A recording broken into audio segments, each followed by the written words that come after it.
The cover of it is on the order of service, dating from 2016 to 2019. It's easy to think what we do individually does not make a difference. It's okay if we forget our shopping bags. Those 2 or 3 plastic ones aren't much. But there are a lot of Americans, a lot of humans, who forget their shopping bags, drive cars, use plastic. What we do individually all adds up. We are not as small as we think we are. Now, Dan, Megan, and Diana will tell you about some of the steps they have taken to make Greta proud of them. We hope you'll be inspired to take some of your own.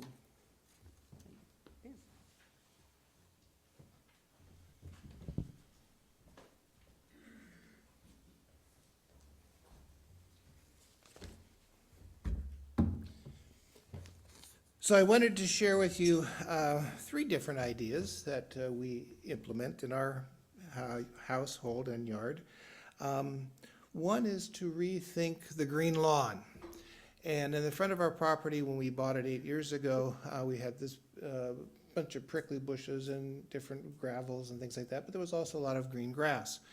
And rather than continue to cut the grass year after year after year, we decided that we thought, why not put in some wandering walkways with lots of different flowers? Next slide, please. And so one of the things that we wanted to be able to do is to allow for pollinators, because we need pollinators, to be able to have a place to go.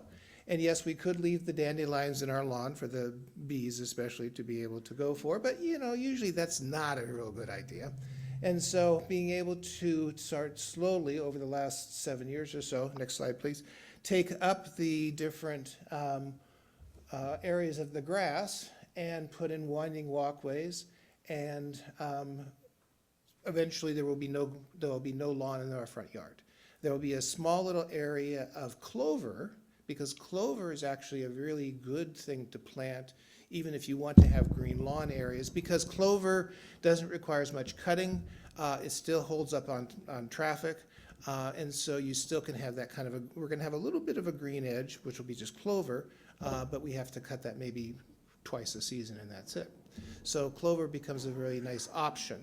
Next slide, please. And so having these walkways, now you say, okay, where are you going to get all this mulch? Because we have these mulch walkways instead of a stone walkway. And I dig down a few inches, I put in weed cloth so we don't have weeds coming up, but the water will percolate through. And then we put mulch. Next slide, please. And the mulch is a great resource. And by the way, there's a little bunny there you can kind of sort of see. Next slide. And then we have a little water garden, and then you can't really see well, but there's a duck there in the water garden floating around. But the next slide, the mulch you can get for free, and free is always a good thing, at Organic Resources here in South Bend. They also have a place where you dump, and they charge you, of course, for dumping your yard waste.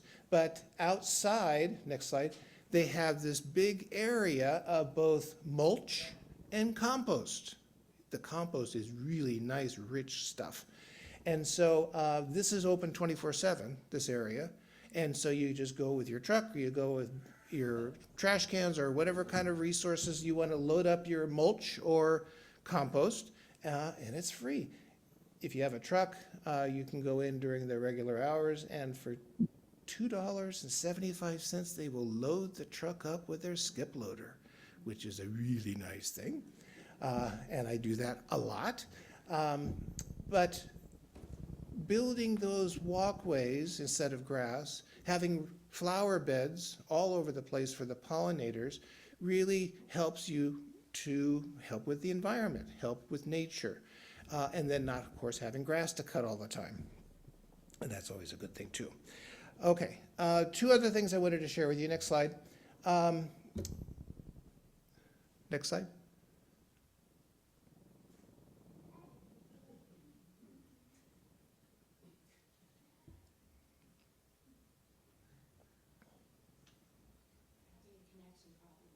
Okay, we have a connection problem. When it pulls up, I'm gonna show you are these things called a sub-pod. We found out about these from Australia. It is a plastic bin that you put in the ground, kind of like those old milk crates, those plastic milk crates, or the office supply kind of crates. You put them in the ground, and you put all your kitchen things left over, not meat, but you have some scrap lettuce, you have some scrap pieces of bread, whatever, and you put in dried leaves, you put in even some newspaper, and then red worms, and you can get red worms online. And so in these bins, we have all of our kitchen scraps, and they're creating wonderful worm castings, which of course you can use in your garden. So instead of throwing away all those kitchen leftover things that you have from cooking, or you have some old things that just kind of gotten rotten in the refrigerator, sort of worms like it, they'll eat it all up, so just throw it in the bins. A little bit of dirt, and then after a while you have some worm castings that you can add to your garden. And I guess we're still having a connection issue. The last thing I wanted to share with you also are solar panels. And I know that some of you say, yeah, pull solar panels. Well, we put in solar panels 7 years ago. We have saved 60,000 pounds of CO2. So in using those solar panels, 60,000 pounds of CO2 less has been put into the environment, which is the equivalent of planting 450 trees, because trees pull CO2 out of the air. And so we have these solar panels, which we love. We pay for electricity 3 months out of the year. The other 9 months, we don't pay for electricity, because the solar panels generate everything we need, especially during the summer. We have the air conditioners on, everything takes care of all our electrical needs. So it's something to also consider. Some of you may be in a situation where you have HOA places. Indiana allows for for people who have HOA things to be able to still get solar panels. HOAs cannot ban you from having solar panels, and there's a lot. If you go online, HOA Indiana, you can get lots of information about how to disagree with your HOA about solar panels. Okay, here we go. Here's the organic. Here's the pod. So you put this in the ground, and it has all these little holes along the sides so that the worms can go in and out of the outside soil too if they want. But most of them stay there, and they winter over. You don't have to do anything. I had, in some years past, 3 or 4 feet of snow on top of the thing, and next year all the worms are still there. They're just real happy little guys, and they're just eating their weight up and everything, and of course breeding like crazy. So you have all these little red worms. And then the last thing is the next panel is, or next slide is next one.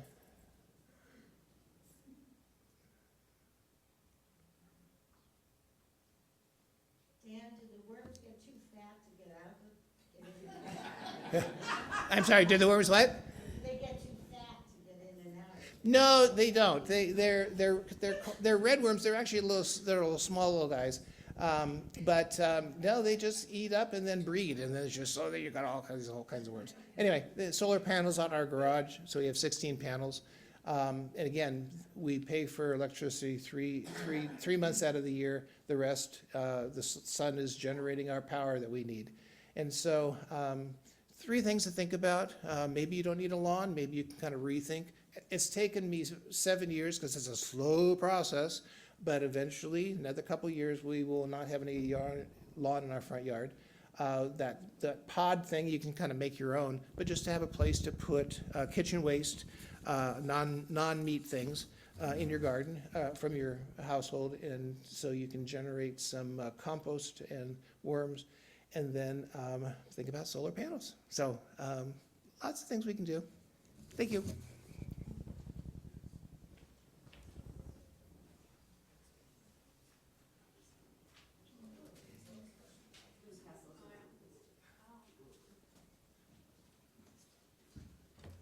Hi, I'm Diana Mendelson, and our first Earth Day back in 1989 was held at the Colfax Cultural Center.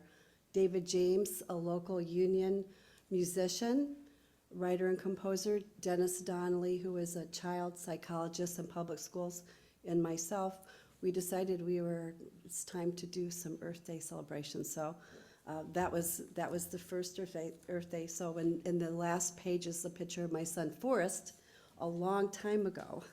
So he is now 45. So I'm going to be talking a lot about stories. Okay. So when I was growing up, I always had a huge love for anything nature. I was always really good at getting my homework done on the bus while we were traveling, and by the time I got home, I just ran out the door and I was gone till dark. So St. Patrick's Park was my old stopping grounds. It used to be a dairy farm. My friend Mary, her family owned that dairy farm, and I would take my shepherd and we would go up and down the river just about every day and have a good time. So fast forward to when I was in high school. I learned that there was going to be a nuclear power plant built on Lake Michigan right next to Bethlehem Steel, and I was learning a lot at that time about alternative energy, solar, wind, hydroelectric.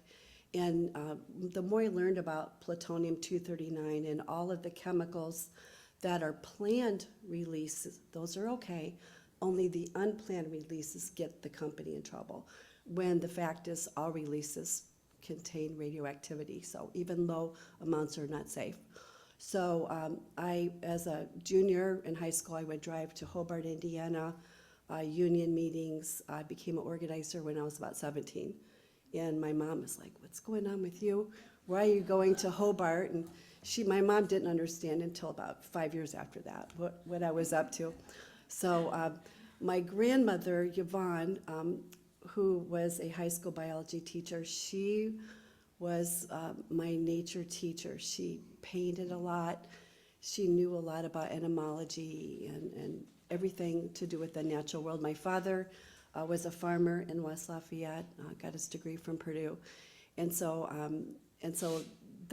that kind of background really helped me to know more about the planet, know why I love everything outside these doors so much. And when I teach, I love to bring in fun things for my kiddos, and they're like, "Oh, look at this." Even if it's, I had a bumblebee drown in my dog's water. I was pretty sad about that, but I thought, well, this is a teaching moment. Here's a bumblebee, the first day of April, so it's kind of, the church has historically supported a great deal of environmental education.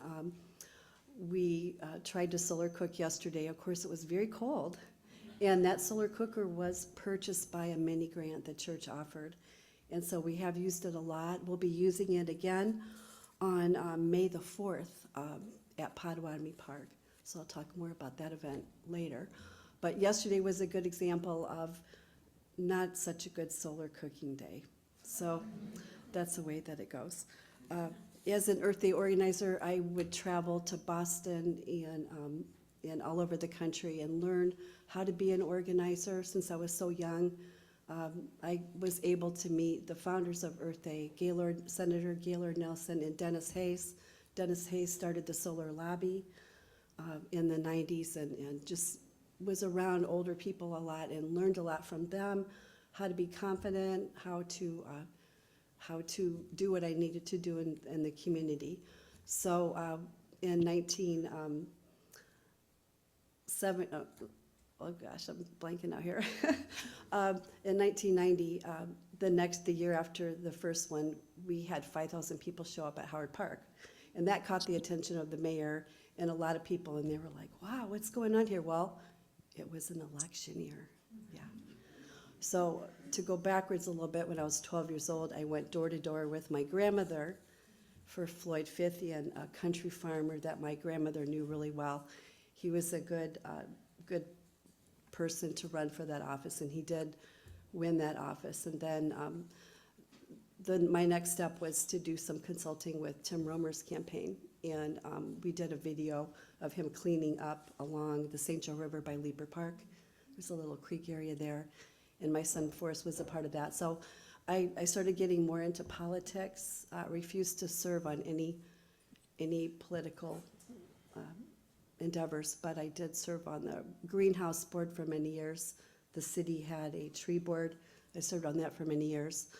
And so Joe Kernan came to, and Bob Buter, who is the mayor of Mishawaka, came to back in 1990, and we had one of my favorite people who we lost many years ago, Chief Whitego.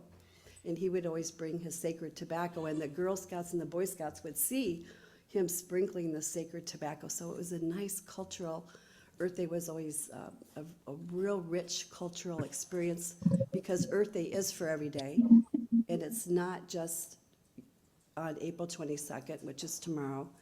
It's for everyone. And I think one of my biggest takeaways was how we treat the planet and how we treat one another. They're very connected. They're so connected. And I realized that when I was really young, when I realized that my mom and my brother and I would camp a lot at Lake Michigan, and I did not want to be hiking and have a nuclear accident at that nuclear power plant and not be able to get to back to our campsite and get out of there. So then we had 3 Mile Island. We had Fukushima. My cousin was there. She wasn't able to leave because she was part of the military and they would not let her leave. So she ended up 2 years getting a very bad breast cancer, and she was only in her 20s. So, so all my whole life I've always had a lot of energy and love for my work, and I'm paid the salary of $0. It didn't matter because I love what I do, and I teach full-time, but I put a lot of hours into various boards and those type of things. So let's see. So I want to share one last thing, is that Earth Day is every day, and we're going to be doing more once-a-month events. So the next event that you're welcome to join us will be on Saturday, May the 4th. So we're going to start out on the edge of Judy Creek on Grape Road. We've done this will be our 4th year. So we clean from Grape Road around the curve and into back of Outhouse. So 2 years ago, we paid the Miller's Vet Center for the Homeless a couple $100 to help us, because we noticed some really heavy things in the creek. And I'm in my 60s now, so I have to kind of be careful about my back. And so they found some really interesting things. One of the guys found a deer skull, and he was so excited. But I was like, okay, we're going to get you a bucket, and be sure to put a lot of hydrogen peroxide in there, and don't bring it inside because, you know, pathogens, those type of things. So every year it's always a big adventure when we do events. So that event will start at 10 a.m. and it'll run till noon. So then after we're finished, everyone is fed. There'll be lots and lots of food, veggies, all kinds of things. And then we recycle we find a lot of plastic, a lot of glass. And so then we're gonna go over to Potawatomi Park. That event is called the Mind, Body, Spirit Festival. So Earth Day was an official part and co-sponsor of that first event. And we're going to be focusing on solar cooking. So by May 4th, I hope we have some sunshine. So if we don't, I have a simulated lamp, which I don't like to use. But if someone really pushes me on, you know, how does it work, I might have to plug it in. But I try not to do that. So that event goes until 5 p.m. and that'll be at Potawatomi Park. So then in the future too, this church will be hosting their July ice cream social. So I'm working with the lovely ladies who always work on that. And then we're going to have the cold ice cream, and we're going to have the solar tacos that day. So if you have any ideas of additions to your tacos, I know we're bringing cilantro, and we're hoping to have gardeners. I already started my cilantro. It's 4 inches tall. So we're hoping to get a lot of local produce for that. So any questions? Okay, thank you. And I'll be, after the service, I have flyers about the creek cleanup.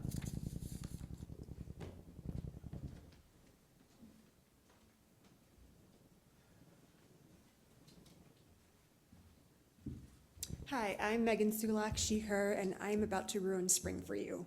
I'm sorry. Because I'm going to talk about invasive plants, and there's native plants, there's non-native plants. There's native plants that are well-behaved, then there are non-native plants that are invasive. So oftentimes, these first signs of spring are invasive plants because they are brought here because they have some quality that people like. They bud early, and therefore you see spring, you see flowers. But because they're earlier than our native plants, they tend to outcompete them and not let the native plants take root. And the wildlife and the insects and our environment is not designed for these invasive non-native plants, and that crowds out lots of other things. So these are some of the ones that I am particularly aware of. Garlic mustard. You will see this everywhere once you know what to look for. And it's a biennial plant, so the first year it comes up and it's very short. Second year it shoots up and sends out lots of seeds. One plant can have hundreds of seeds and they can lay dormant for 7 years. So if you see these in your yard, pick them. Otherwise, this is what can happen. It can take over entire understories of forests and crowd out all the trilliums, all the other early spring wildflowers. Honeysuckle is another one.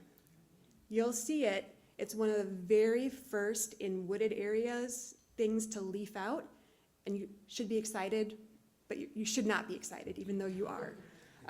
So these are hard to get rid of because if you just cut them down, they'll send out sprouts from their roots, and you have to pull them out by their roots, or you have to cut them and treat the stump with herbicides. You can tell what these are if you cut them. The middle of the branch is hollow. So these are also very bad. They're spread by birds who eat the berries, and they go everywhere. This one is sold everywhere. Burning bush. Very beautiful in the fall, so I'm ruining fall for you also. Sorry. It's beautiful, but it takes over understories of forests that are not tended to, and that crowds out all of the beneficial plants that the wildlife needs. They're sold everywhere. Don't buy them. Bradford pear or Callery pear. These are also non-native, and they're super popular, and they will not be banned in a lot of places because so many growers are dependent upon them for their financial success. These are bad because they'll turn into this. These stink, so if you smell something really bad in the spring, it's this. And they're very weak trees, and so they tend to lose branches easily, and oftentimes they were planted before people knew better along like highways and medians, but then the branches fall and there's lots of disasters. So these are spread. These are never good. Do not plant them. Cut them down if you can. This is sad because these are beautiful. These are the tiger daylilies, the ditch lilies. Not all lilies are invasive, but these are. So if you are looking to plant lilies, do your research and make sure that they are not going to take over all of the uninhabited areas and crowd out other ones. The last one, which I'm sure people are familiar with, white mulberry. These are everywhere. There is a native mulberry, the red mulberry, but you can't really tell, well, you can tell which one is which, but chances are it's white mulberry. So these have like an orangish stem, and they're everywhere. And one thing that these plants do that's harmful is that they send out chemicals that inhibit growth of other plants. So I've cut all of these down in my yard, and I'm slowly trying to get rid of all the shoots that keep coming up. So that is my Earth Day pitch, is be aware of these things. If you see garlic mustard, pull it. It's very satisfying because they come up easily, and then over time you will see a decrease. If you're on it, you'll see a decrease, and it's very satisfying to know that you have made a difference. And sorry for ruining spring.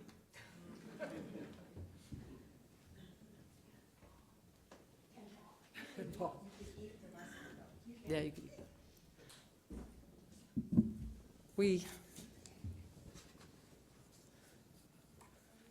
I'm thinking maybe 5 more minutes if anyone else has anything that they have started doing or would like to do or need help doing or questions before we move on to the offering. We'll take just a few minutes and I can run around the room with microphone, or you can come up, but we'll open it up to any comments or anything you would like to share or ask.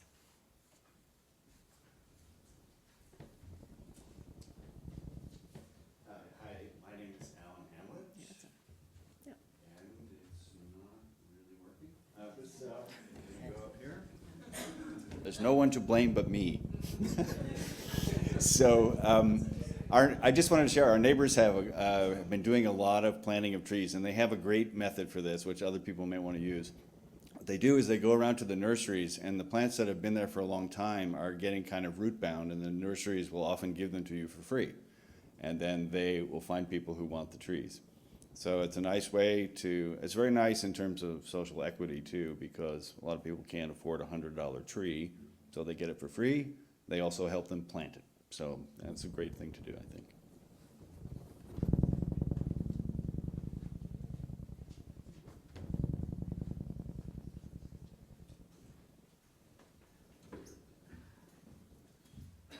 Hey, good morning. I'm Jose Arevalo. I was just thinking of Alex Kolosowski, a friend of ours from Berrien Springs. He passed away from cancer during the COVID time. And another friend of ours, Lowell Jasper, also another farmer in Baroda area, also passed away from cancer a few years ago.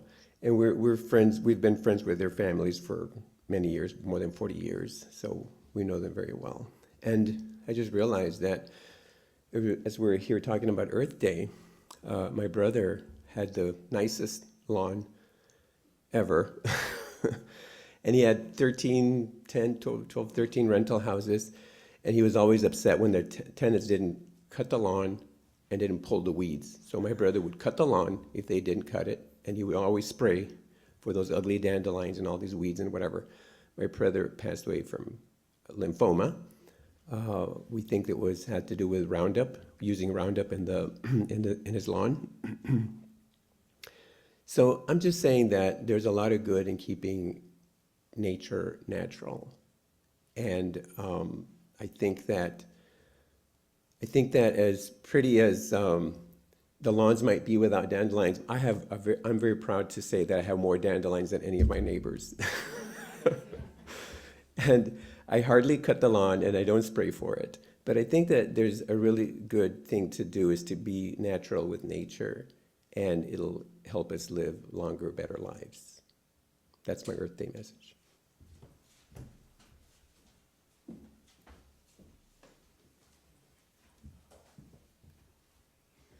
Now, I'm just saying, our lawn does not have many dandelions because I will go out every single day and pull them. I will not spend money to get rid of them, but I will get on my hands and knees and I will pull them. And we just a few months ago bought a push mower. We were all pleased with ourselves that we had an electric one, but just the idea that I can get exercise and I don't have to plug anything in or charge a battery makes me feel better about the lawn we still have. But yes, ideally, one day, I would love to not have a lawn also.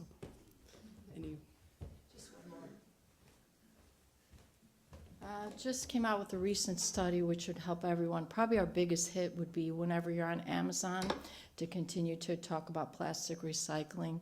And it really is what we call the MNPs, which means it hits everybody. So Amazon would be our biggest hit, because we only have about 700 recycling plants. So if we can always comment to Amazon, I think all of us can do that, we can help.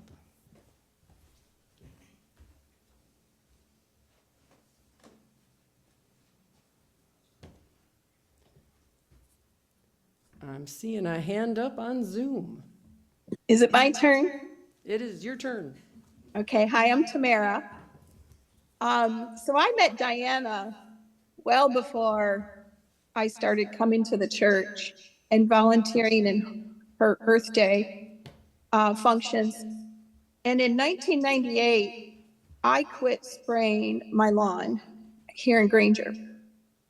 And I'm in a subdivision with lots of septic tanks.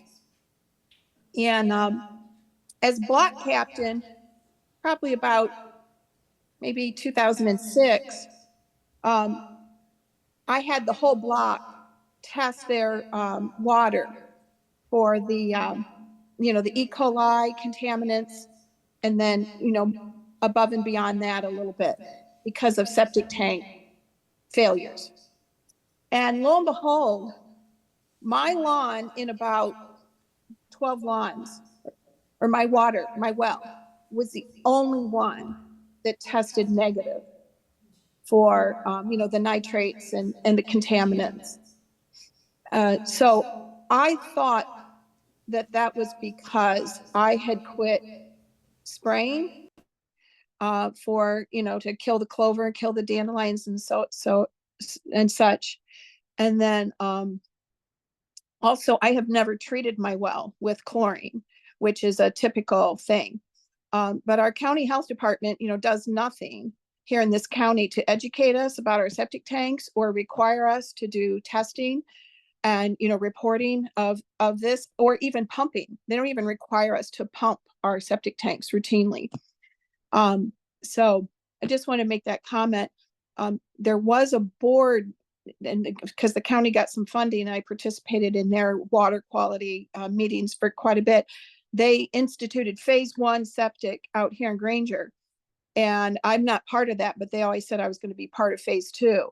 And then that board went defunct because they lost funding. So phase 2 sewer systems have never been implemented here in Granger, but phase 1 sewer did not work very well.